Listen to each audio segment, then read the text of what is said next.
네, 안녕하세요. 반갑습니다. 호주 찰리입니다. 오늘은 조금 뭐라고 할까요? 복잡한 것 같아요. 제가 금요일 날이 되겠죠. 그래서 그때 이제 지금 계약하고 있는, 제가 커뮤니티 게시판에서도 말씀을 드렸지만, 제가 지금 진행하고 있는 신축 타운하우스, 그러니까 저희는 그 오프 더 플랜이라는 요 프로세스를 가지고 새 집을 장만을 하려고 한다고 말씀을 드렸었어요. 그래서 어느 정도 이제 EOI랑 소정에 한 2,000불 정도의 보증금을 걸어놓은 상태고, 계약서를 받아서 저희 쪽 변호사님이랑 상담을 받고 왔어요. 그렇게 상담을 받고 왔는데, 그 전까지는 그러니까 크게 일단은 뭐 걱정이라는 걸까, 아니면은 어느 정도 리스크는 대충 이렇게 짐작은 하고 있었거든요. 그래서 왜냐하면 저희가 오프 더 플랜으로 이렇게 집을 구입할 생각입니다 라고 이렇게 그 모기지 브로커분한테 말씀을 드렸더니, 그러면 두 가지 정도를 좀 유의하시고 진행을 하시면 좋겠다. 그래서 첫 번째는 그 해당 그 오프 더 플랜 타운하우스가 완공이 되고 밸류에이션을 진행을 했었을 때, 찬혁 씨가 계획했던 이 계약했던 금액보다 밸류에이션 가치가 내려갈 수 있다. 이럴 때는 추가적으로 돈을 더 내야 된다. 이렇게 말씀을 해주셨거든요. 그러니까 예를 들어서 제가 60만 불에 지금 타운하우스에다가 세팅을 해놨다면, 예를 들어서 건물이 완공된 다음에 밸류에이션을 할 거 아니에요. 그 파이낸스를 받으려면. 근데 이게 55만 불로 이렇게 밸류에이션이 책정이 되면 제가 그 차익만큼을 넣어야 됩니다. 그래야 이제 제 그 프로퍼티를 지킬 수 있고 계약이 계속해서 진행을 되는 거고, 그게 첫 번째 리스크로 말씀을 해주셨고, 두 번째 리스크 같은 경우에는 일단 지금은 저희가 60만 불 좀 해가지고 프리어프루브를 받아놓은 상태거든요. 근데 이게 내년 언젠가에 저희가 아직 언제 완공이 되는지 정확한 날짜가 없으니까, 완공이 되기 한 두세 달 전에 프리어프루브 세팅을 하고 완공이 되면 이제 파이낸스를 받는 요 작업을 진행을 해야 되는데, 그때 당시에 환경이 어떨 건지 예상이 안 된다 이거예요. 그러니까 진짜 재수가 없으면 론이 지금만큼 안 나올 수 있다.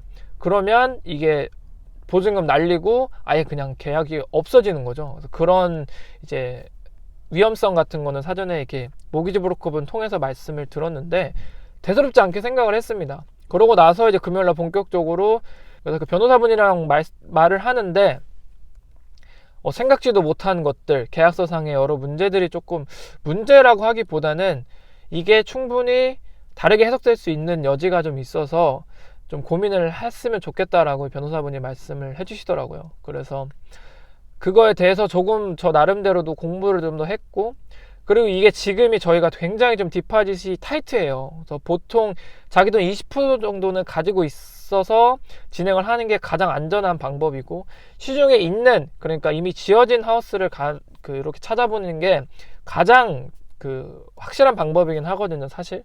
그러니까 보증금 20%에 지금 있는 집 딱 찾으면 거의 대부분 이슈 없이 집을 할 수가 있는데, 지금은 워낙 또 대출이 잘 나오다 보니까 20% 내가 보증금이 없더라도 이 LMI라고 하는 이 은행 대출보험 같은 걸 껴서 일정 부분의 비용을 지불을 하고 하우스를 이렇게 살 수가 있습니다. 근데 이게 또 내년에는 어떻게 될지도 모르잖아요. 이제 제가 계약을 진행을 하고 있는 타운하우스가 미래 어느 날짜에 확정이 세팅이 된 게 아니라 내년 9월 정도면 완공이 될 수 있다, 이렇게 좀 대략적인 기간만 갖고 있어서, 이거는 또 충분히 딜레이가 되는 상황이잖아요. 그러니까 확실하지가 않다. 일단 불확실성이 저희가 좀 너무 컸어요. 그래서 이게 정말 재수없는 케이스는 어떻게 되냐면, 예를 들어 저희가 계약서를 도장을 찍고 그럼 바로 10% 디파짓을 입금을 해줘야 되거든요, 그 건설사 시공사한테. 그러면 계약이 이제 어느 정도 이제 세큐어 되는 거예요. 그러고 나서 나머지 잔금, 그래 90%는 하우스가 다 지어지고 세트 기간 동안에 요거를 완납을 해야 되는데, 만에 하나 이게 파이낸스가 틀어져서 저희가 그 론을 못 받는 상황이 되면 일단 기본적으로 10% 디파짓은 그냥 날아가는 거고요. 그리고 나서 추가적으로 발생할 수 있는, 이게 많지는 않은 케이스지만 발생할 수 있는 거는 그 시공사에서 저희한테 고소를 또 할 수가 있다고 하네요. 그러니까 우리가 예를 들어서 60만 불에 하기로 계약을 했는데 저희가 론이 안 나왔어요. 그래서 어쩔 수 없이 그 집을 다른 사람한테 55만 불에 판매를 했다면 갭이 5만 불이 나오는 상황이잖아요.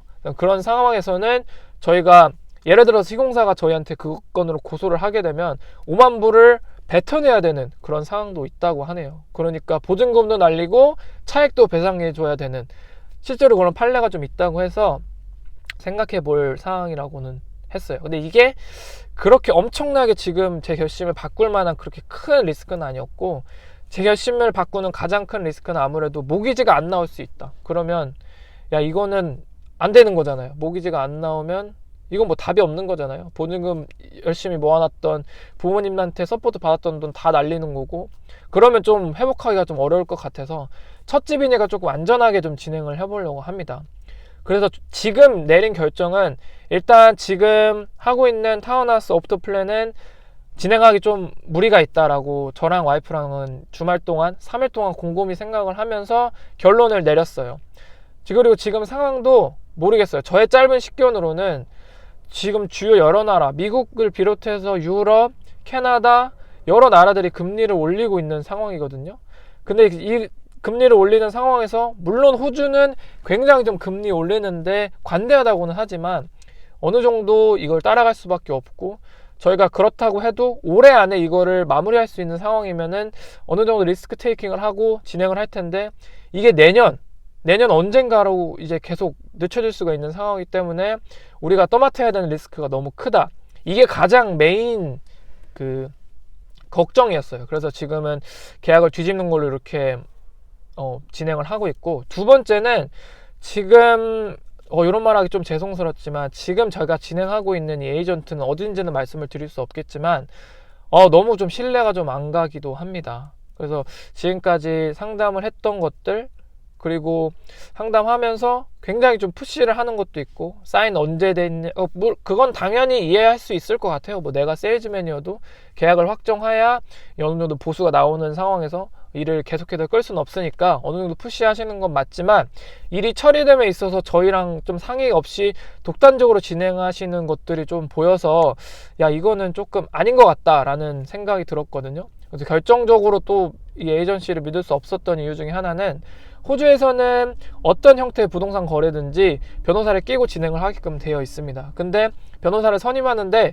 저희는 어느 정도 생각해놓은 변호사분이 있었어요. 저희 장인 장모님 도와주셨던 분이 있다고 하셔서 우리 집 할 때 좀 도움 받아야겠다 생각을 했는데, 이게 지금 에이전트 쪽에서 일방적으로 어느 정도 변호사를 선임을 하고 막 진행을 하려고 하시더라고요. 그래서 그거를 왜 그렇게 하냐고 여쭤봤더니 카톡 메시지랑 음성 메시지랑 같이 받고 있었거든요. 근데 제가 아무래도 오전에는 일을 하고 있었기 때문에 그거를 제대로 확인을 못했어요. 그래가지고 왔던 음성 메시지 중에 하나가, 진행을 하고 있는데 아시는 변호사분 있으세요? 있으시면 디테일 바로 주시고요. 아니면은 저희 변호사분 추천드리겠습니다. 요거는 오케이예요. 왜냐면 이것도 호주에서는 다 일반적으로 이렇게 하니까요.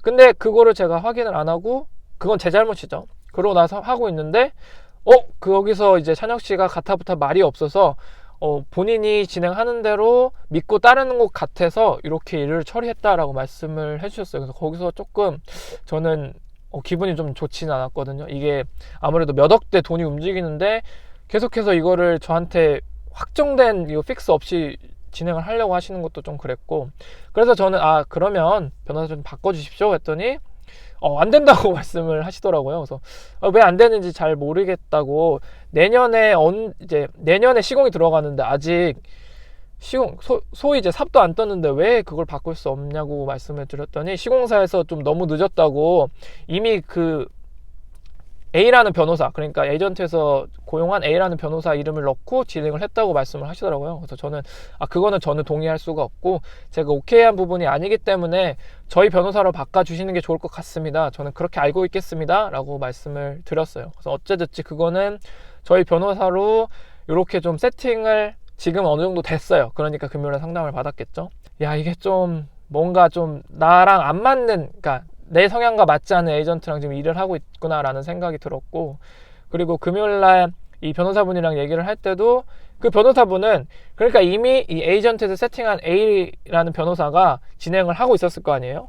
근데 그 A라는 변호사분한테 저희 이제 변호사분한테 돈이 인계가 되는 거잖아요.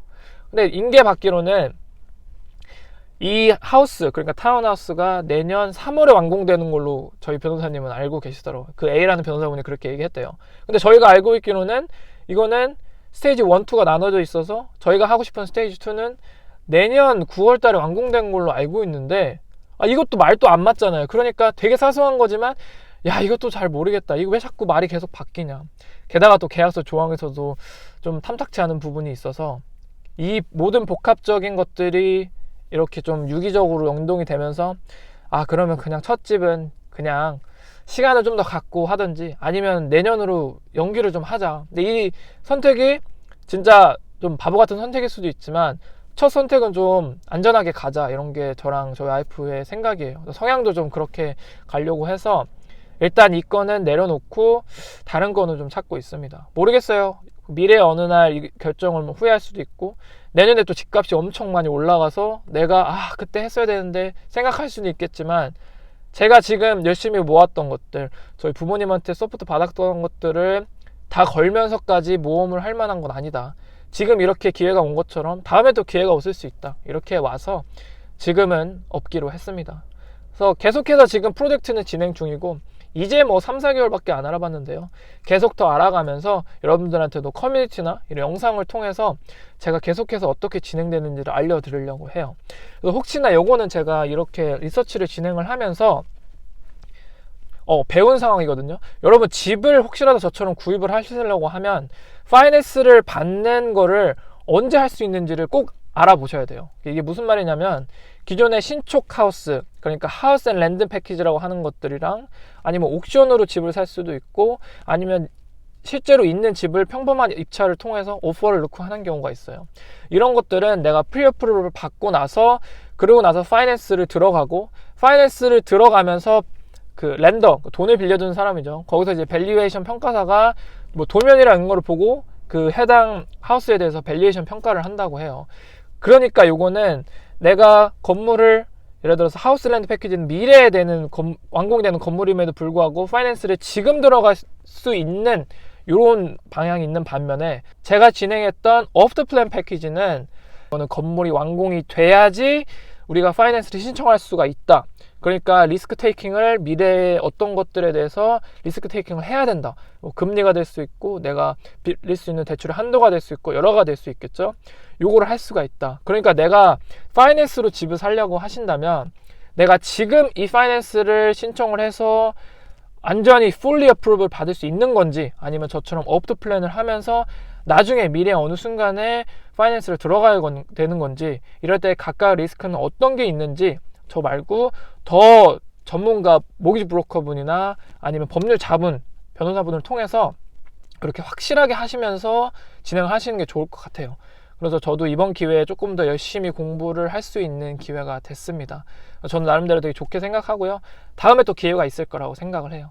그래서 이제 저는 또 출근을 앞두고 회사 주차장에서 이렇게 촬영을 하고 있는데 영상 마무리하고 들어가서 또 열심히 돈을 벌어서 미래의 내 집을 향해서 열심히 좀 살아가겠습니다.